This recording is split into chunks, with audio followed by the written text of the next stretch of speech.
Sedangkan barang haram sudah dikemas rapi oleh para lansia dan sudah siap untuk diedarkan.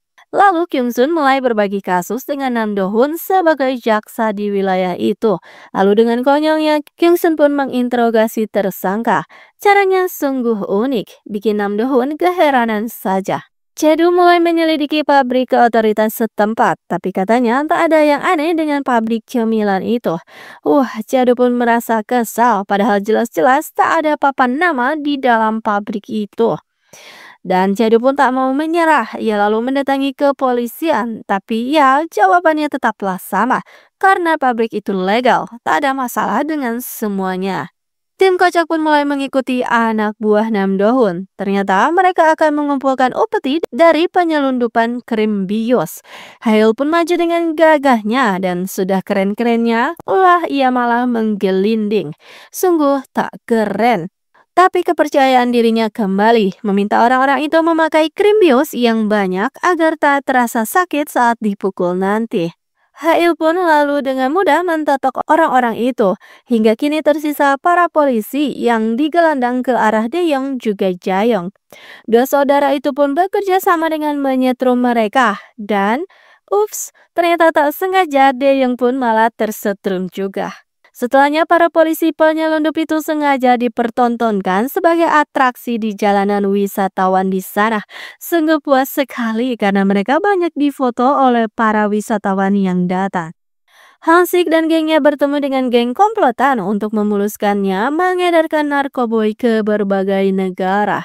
Sedangkan Bos Park lalu mengumpulkan beberapa preman muda dan menawari mereka berbisnis katanya. Jadi mereka hanya perlu menuruti segala perintahnya saja.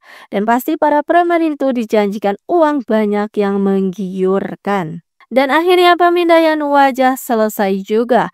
Hail, Jayong, dan Deyong lalu berbagi tugas untuk mendatangi alamat rumah para pengedar narkoboy itu.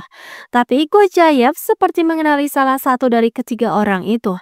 Namun entah di mana karena ia masih tak ingat. Dan setelah bekerja keras sampai terkentut-kentut, Gozayev akhirnya ingat juga. Hasilnya memang sudah ketahuan jika alamat para pengedar itu palsu. Ketiga orang itu pun kelelahan, bahkan wajah Hail sampai cemong-cemong. Karena dengan pakaiannya itu, ia tak bisa menolak untuk sukarela membawakan briket. Lalu Gozai pun menelpon dan memberitahukan jika telah mengenali salah satu orang yang bernama Kapelin. Karena berada di kelas memasak yang sama. Dan sampai sekarang setiap hari si Kapelin pun selalu mendatangi tempat memasak itu. Dan perjalanan yang sangat panjang. Akhirnya sampai juga di Busan dijemput oleh Gozayev. Songsak, Gozayev, dan Johan langsung berpelukan. Nam Do Hoon pun kepikiran karena jaksa kepala tak suka pada dirinya dan akan menjatuhkannya. Nam Do Hoon lalu meminta bantuan pada Hong Sik untuk membereskan masalah ini. Benar-benar partner in crime. Nam Do Hoon sepertinya sudah percaya pada Kyung Sun. Ia pun meminta Kyung Sun untuk bergabung makan malam dengannya beserta tamu istimewanya. Jackpot sekali. Dan sambil menunggu tamu istimewanya, Kyung Sun lalu menanyakan, bukankah Nam Do Hoon tak terlalu menyukai dirinya? Do Hoon pun mengatakan jika ia sudah tahu jika Kyung Sun disalahkan atas suap yang dilakukan oleh atasannya. Jadi, apakah Kyung Sun bisa melakukan hal yang sama juga pada dirinya? Sungguh kesempatan emas. Tentu Kyung Sun mengiyakan dengan tegas. Nam Do Hoon pun sudah kena jeratnya Kyung Sun. Sedangkan Cedu dengan berani sekali ia menyusup ke pabrik, padahal sudah diperingati Hail untuk tidak berlebihan. Sedangkan di dalam pabrik, si Anjuma yang memang memiliki penyakit asma tiba-tiba batuk-batuk dan segera tak sadarkan diri, bahkan sampai mengeluarkan busa dari mulutnya. Sedangkan trio kocak akhirnya mendatangi kelas memasak target mereka, yaitu si Kapelin.